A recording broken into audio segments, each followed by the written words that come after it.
नमस्कार, स्वागत है आपका एक बार फिर से आपके चैनल फार्मेसी पॉइंट में। तो दोस्तों आपको पता है कि डिप्लोमा फार्मेसी के फर्स्ट ईयर के एग्जामिनेशन 18 सितंबर से शुरू होने वाले हैं। तो आज हम करने वाले हैं ह्यूमन एनाटॉमी एंड फिजियोलॉजी के मल्टीपल चॉइस क्वेश्चन। तो दोस्तों ये पार्ट 2 वीडियो है और पार्ट 1 वीडियो आ चुका है और आपको अभी डेली 3 से 4 वीडियो आपको डेली देखने को मिलेगी। तो दोस्तों आज हम पार्ट 2 वीडियो करने वाले हैं और इसके अलावा मैंने 2 प्लेलिस्ट बना के रखी है, उसका लिंक मैं आपको डिस्क्रिप्शन बॉक्स में दे दे रहा हूं, आप उसको वहां पर जरूर जाकर वहां पर देखें। तो चलिए आज की वीडियो शुरू करते हैं और पहला क्वेश्चन देखते हैं। तो दोस्तों आप इस वीडियो को लाइक अवश्य करें। तो यहाँ पूछा गया है कि group of cells having the same origin, same shape and function is known as. तो दोस्तों ऐसे ग्रुप ऑफ सेल्स जिनका सेम ओरिजिन होता है, इसके अलावा शेप और फंक्शन भी सेम होता है, उसको क्या कहते हैं। तो दोस्तों अगर आपको इसका सही आंसर पता हो तो आप इसको कमेंट बॉक्स में जरूर बताएं। तो दोस्तों इस क्वेश्चन का सही आंसर है टीसीयूज। तो यानी कि group of cells having the same origin, shape and function is known as TCU. तो क्वेश्चन नंबर 2 पर हम आ चुके हैं। यहाँ पूछा गया the TCU are classified into categories. तो दोस्तों जो हमारे टीसीयू हैं इसको हम बेसिकली 4 टाइप्स में डिवाइड करते हैं, इसलिए जो इस क्वेश्चन का सही आंसर है वो है ऑप्शन नंबर 1 4। तो दोस्तों जो हमारे 4 टाइप्स के टीसी होते हैं मैं उनका आपको यहाँ पर नाम बता देता हूँ। तो आप इसको यहाँ पर देख सकते हैं। पहला आपका होता है एपिथेलियल टीस्यू, दूसरा आपका होता है कनेक्टिव टीस्यू, तीसरा आपका होता है मस्कुलर टीस्यू और आपका चौथा होता है नर्वस टीस्यू। तो दोस्तों यहाँ पे आपके बेसिक 4 टाइप के टीस्यू होते हैं और आपको ये बात याद रखनी है कि एपिथेलियल टीस्यू, इसके अलावा कनेक्टिव टीस्यू, मस्कुलर टीस्यू और यहाँ पर दिया गया नर्वस टीस्यू। तो ये 4 टाइप्स के टीस्यू होते हैं। तो चलिए अभी हम क्वेश्चन नंबर 3 करते हैं। The tissue perform function of protection, excretion, glandular secretion and absorption is. तो दोस्तों जो इस क्वेश्चन का सही आंसर है वो हमारा है एपिथेलियल टीस्यू। तो चलिए अभी इसके बाद हम क्वेश्चन नंबर 4 करते हैं। The gland are classified into 2 categories which are. तो दोस्तों जो भी हमारी ग्लैंड्स होती हैं इनको हम हिंदी में ग्रंथियां कहते हैं। इनको हम एक्सोक्राइन ग्लैंड और एंडोक्राइन ग्लैंड में डिवाइड करते हैं, जो कि आपने पढ़ा होगा दोस्तों। लेकिन इनको हम यूनिसेल्यूलर और मल्टी सेल्यूलर ग्लैंड में भी डिवाइड करते हैं। तो जो इस क्वेश्चन का सही आंसर है वो है बोथ 1 एंड 2, यानी कि the glands are classified into 2 categories which are unicellular and multi cellular.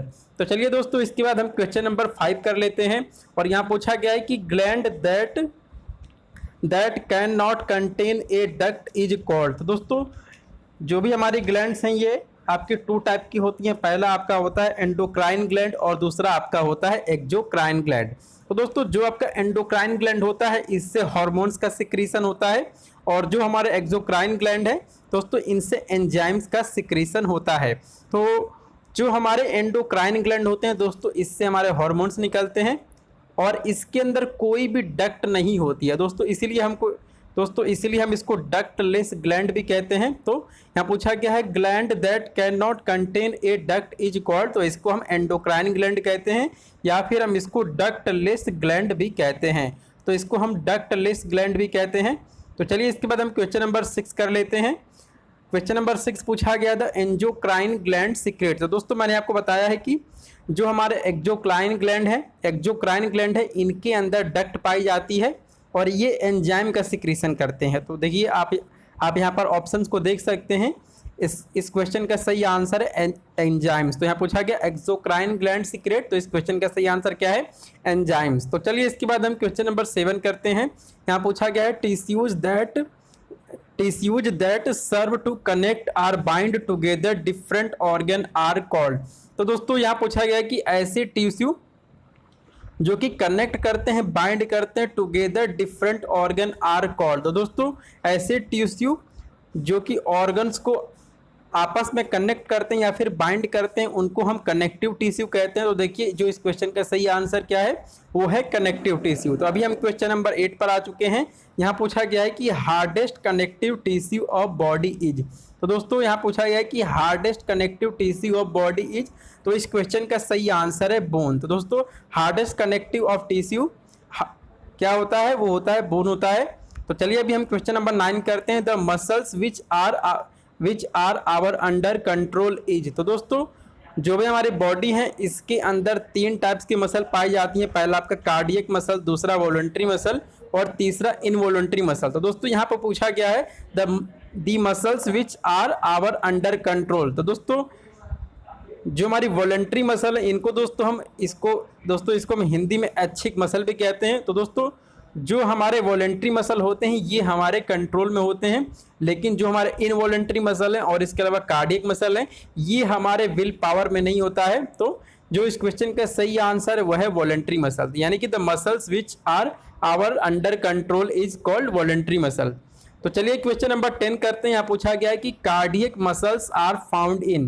तो आपको बताना है कि कार्डियक मसल्स कहाँ पाई जाती है। तो आप यहाँ पर ऑप्शंस देख सकते हैं, ज्वाइंट, लीवर, किडनी और हार्ट। तो दोस्तों जो भी हमारे कार्डियक मसल हैं तो यहाँ पे आपको हिंट मिल गया होगा कि जो हमारा कार्डियक है ये आपका रिलेटेड होता है किससे, ये आपका रिलेटेड होता है कार्डियोवैस्कुलर सिस्टम से, और जो हमारे यहाँ पे कार्डियोवैस्कुलर सिस्टम है वो है हार्ट। तो cardiac muscles are found in heart. तो चलिए इसके बाद क्वेश्चन नंबर 11 करते हैं। यहाँ पूछा गया the membrane found in body is. तो दोस्तों जो भी हमारी बॉडी है इसके अंदर 3 टाइप्स की मेम्ब्रेन पाई जाती है। पहला आपका साइनोवियल मेम्ब्रेन, इसके अलावा म्यूकस मेम्ब्रेन और सीरस मेम्ब्रेन। तो दोस्तों ये 3 टाइप की मेम्ब्रेन हमारी बॉडी के अंदर पाई जाती है, और आप इस बात को याद रखेंगे कि साइनोवियल मेम्ब्रेन, म्यूकस मेम्ब्रेन और सीरस मेम्ब्रेन जो है ये 3 टाइप की मेम्ब्रेन होती है जो हमारे बॉडी में पाई जाती है। इसलिए इस क्वेश्चन का सही आंसर है ऑल ऑफ द अबव। तो चलिए इसके बाद हम क्वेश्चन नंबर 12 करते हैं। यहाँ पूछा गया है कि basic unit of nervous system. तो दोस्तों जो हमारा नर्वस सिस्टम है ये ब्रेन से मिलकर बना होता है। ब्रेन हो गया, स्पाइनल कॉर्ड हो गया, तो ये सभी हमारा नर्वस सिस्टम का हिस्सा होता है। तो यहाँ पूछा गया है कि basic unit of nervous system. तो दोस्तों इस क्वेश्चन का आंसर आपको पता होगा, वो होता है न्यूरॉन। तो दोस्तों जो भी हमारे न्यूरॉन्स होते हैं ये बेसिक यूनिट होते हैं हमारे नर्वस सिस्टम के। तो इस क्वेश्चन का सही आंसर क्या है, ऑप्शन नंबर 2 न्यूरॉन। तो चलिए क्वेश्चन नंबर 13 करते हैं। इसमें पूछा गया है कि Haversian canal are found in. तो आपको बताना है कि हैवर्सियन कैनाल कहाँ पाई जाती है। तो आप यहाँ पर ऑप्शंस देख सकते हैं, bone, blood, liver and heart का यहाँ पे ऑप्शन दिया गया है। तो दोस्तों जो इस क्वेश्चन का सही आंसर है वो है बोन। तो जो भी हमारे बोन होता है अगर आप इसका टीएस करेंगे और आप इसकी स्टडी करेंगे माइक्रोस्कोप के अंदर तो वहाँ पर आपको हैवर्सियन कैनाल दिखाई देगा। तो चलिए इसके बाद हम क्वेश्चन नंबर 14 करते हैं। Group of tissue arrange to perform a specific function is called. तो इसको हम क्या कहते हैं, तो यहाँ पर दिया गया है ऑर्गन, बॉडी, सिस्टम, एनाटॉमी। तो दोस्तों इसके पहले हमने पढ़ा था कि ग्रुप ऑफ सेल्स, लेकिन अभी हम यहाँ पर पढ़ रहे हैं ग्रुप ऑफ टिश्यू। तो दोस्तों सबसे पहले सेल्स आती है, सेल्स के बाद क्या बनता है, सेल्स के बाद टिश्यू बनता है, और टिश्यू का दोस्तों जब ढेर सारे टिश्यू इकट्ठे हो जाते हैं तो ये हमारा ऑर्गन बनाते हैं। तो जो इस क्वेश्चन का सही आंसर है वो है ऑर्गन। तो group of tissue arrange to perform a specific function is called organ. तो चलिए अभी हम क्वेश्चन नंबर 15 पर आ चुके हैं, और यहाँ पूछा गया है कि skeletal system is related to. तो दोस्तों जो हमारा स्केलेटल सिस्टम है ये हमारा रिलेटेड होता है बोन से। तो देखिए यहाँ पर लिखा है स्केलेटल लिखा है, तो इससे आपका बन जाएगा स्केलेटन बन जाएगा। स्केलेटन का मतलब क्या होता है, इसका मतलब होता है कंकाल। तो जो हमारा कंकाल है वो बोन्स का बना होता है, इसीलिए इस क्वेश्चन का सही आंसर क्या है, बोन। तो अभी हम क्वेश्चन नंबर 16 पे आ चुके हैं। यहाँ पूछा गया है the fluid that found with in the cells is. तो दोस्तों ये हमारी सेल्स बन गई, इसके अंदर जो फ्लूइड पाया जाता है उसे हम क्या कहते हैं, यहाँ पर बेसिकली ये क्वेश्चन पूछा है। तो जो इस क्वेश्चन का सही आंसर है वो है इंट्रासेल्यूलर फ्लूइड। यहाँ दोस्तों the fluid that found with in the cells is called intracellular fluid. तो ये हमारा सेल्स हो गया, इसके अंदर जो भी फ्लूइड पाया जाता है उसको हम इंट्रासेल्यूलर फ्लूइड कहते हैं। तो चलिए इसके बाद हम क्वेश्चन नंबर 17 करते हैं। यहाँ पूछा गया है brain, spinal cord and nerves are related to. तो दोस्तों आपको यहाँ बताना है कि brain, spinal cord and nerves जो हैं ये किससे रिलेटेड हैं। तो दोस्तों जो इस क्वेश्चन का सही आंसर है वो है नर्वस सिस्टम। तो चलिए इसके बाद हम क्वेश्चन नंबर 18 करते हैं। यहाँ पूछा गया है fluid that represent 30% of water in body is called. तो दोस्तों जो इस क्वेश्चन का सही आंसर वो है आपका एक्स्ट्रा सेल्यूलर फ्लूइड। तो दोस्तों एक्स्ट्रा सेल्यूलर फ्लूइड क्या होता है, तो दोस्तों इसके पहले मैंने आपको बताया कि इंट्रा सेल्यूलर फ्लूइड क्या होता है, और अभी हम यहाँ पर आ चुके हैं एक्स्ट्रा सेल्यूलर फ्लूइड में। तो दोस्तों ये फ्लूइड ऐसा फ्लूइड होता है जिसके अंदर सेल्स खुद रहती है, लिव करती है, उसी को हम एक्स्ट्रा सेल्यूलर फ्लूइड कहते हैं। तो दोस्तों ये हमारा सेल्स हो गया, ये हमारा सेल हो गया, इसके अंदर जो भी फ्लूइड पाया जाता है उसको हम इंट्रा सेल्यूलर फ्लूइड कहते हैं। लेकिन दोस्तों ये हमारा टोटल क्या है, ये हमारा टोटल यहाँ पे हमारा टोटल सेल हो गया, लेकिन दोस्तों ये सेल किसी लिक्विड के अंदर रहती है, तो उसी को हम एक्स्ट्रा सेलुलर फ्लूइड कहते हैं। तो जो इस क्वेश्चन का सही आंसर है वो है एक्स्ट्रा सेलुलर फ्लूइड। तो चलिए इसके बाद हम क्वेश्चन नंबर 19 करते हैं। यहाँ पूछा गया द सेल्स लिव इन, तो इस क्वेश्चन का सही आंसर क्या है, वो है एक्स्ट्रा सेलुलर फ्लूइड। तो अभी हम क्वेश्चन नंबर 20 पे आ चुके हैं। यहाँ पूछा गया है कि interruption found in myelin sheath at regular interval. तो दोस्तों अगर आपने न्यूरॉन का स्ट्रक्चर पढ़ा होगा दोस्तों, तो आप उसको याद करिए। कुछ इस तरह का आपका स्ट्रक्चर होता है, आपका कुछ इस तरह का एक स्ट्रक्चर बना होता है दोस्तों। तो यहाँ पे नीचे आपके डेंड्राइट्स निकले रहते हैं इस तरह के, ये आपके डेंड्राइट्स निकले रहते हैं और ये सभी आपके एक्सॉन्स होते हैं और यहाँ पर बीच में आपका न्यूक्लियस पाया जाता है। तो दोस्तों जो आपको ये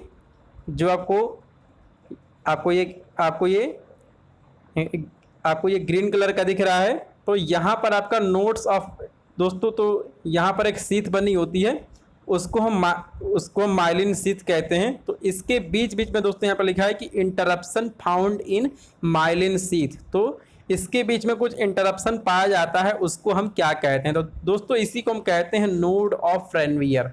तो हम इसी को नोड ऑफ रेनवियर कहते हैं। तो जो इस क्वेश्चन का सही आंसर है वो है नोड ऑफ रेनवियर, यानी कि interruption found in myelin sheath at regular interval is known as node of Ranvier.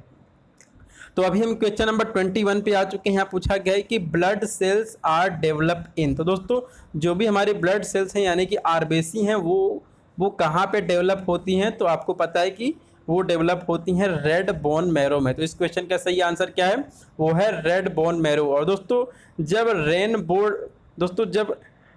Red bone marrow के अंदर ब्लड सेल्स बनती हैं, तो इस प्रोसेस को क्या कहते हैं, तो इस प्रोसेस को हम कहते हैं एरिथ्रोपोइसिस।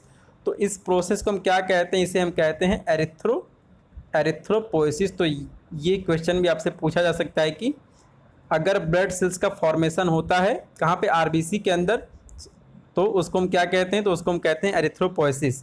तो अभी हम क्वेश्चन नंबर 22 पे आ चुके हैं और यहाँ पूछा गया है कि कंपाउंड एपिथेलियम इज। तो आप यहाँ पर देख सकते हैं जो इस क्वेश्चन का सही आंसर है वो है स्ट्रेटिफाइड एपिथेलियम को हम कंपाउंड एपिथेलियम भी कहते हैं। तो चलिए इसके बाद हम क्वेश्चन नंबर 23 कर लेते हैं। बोन कंसिस्ट ऑफ, तो जो हमारा बोन है इसके अंदर पेरिस्टोमियम, इसके अंदर पेरिओस्टियम होता है, बोन मैरो होता है और कॉम्पैक्ट बोन होता है। तो इस क्वेश्चन का सही आंसर है ऑल ऑफ दीज। तो चलिए क्वेश्चन नंबर 24 करते हैं। Elastic cartilage in found in. तो दोस्तों जो हमारा इलास्टिक कार्टिलेज है ये पाया जाता है एपिग्लोटिस में। तो दोस्तों ये हमारा पाया जाता है एपिग्लोटिस में। तो चलिए इसके बाद हम क्वेश्चन नंबर यहाँ पर बोथ 1 और 2 का ऑप्शन दिया गया है। तो जो हमारा इलास्टिक कार्टिलेज है दोस्तों वो हमारा पाया जाता है एपिग्लोटिस, और यहाँ पर एक ऑप्शन और दिया है लेरिंगियल कार्टिलेज। तो आप इस बात को याद रखेंगे कि elastic cartilage are found in epiglottis and यहाँ पे वर्ड लिखा है लेरिंगियल कार्टिलेज। तो इस क्वेश्चन का सही आंसर क्या है, वो है बोथ 1 और 2। तो इसके बाद चलिए हम क्वेश्चन नंबर 25 करते हैं। Fibro cartilage is found in. तो जो हमारा फाइब्रो कार्टिलेज है ये पाया जाता है इंटरवर्टिब्रल डिस्क में। तो दोस्तों इस तरह आपके यहाँ पर 25 क्वेश्चन पूरे हो चुके हैं और डेली आपको 25 से 30 क्वेश्चन दोस्तों सभी सब्जेक्ट के आपको करवाया जाएगा। तो कल से दोस्तों आपको 4 से 5 वीडियो आपको मेरे चैनल पर देखने को मिलेगी। तो दोस्तों आपको ये वीडियो कैसी लगी, आप इस वीडियो को लाइक करें और जो भी आपको मल्टीपल चॉइस क्वेश्चन करवाया जा रहा है आप इसकी एक्सरसाइज करते रहें और आप इनके नोट्स बनाते रहें, जिससे कि आपको जो भी स्टडी मटेरियल है वो आपको अच्छे से याद हो सके। तो दोस्तों आपका ये वीडियो देखने के लिए धन्यवाद। जय हिंद।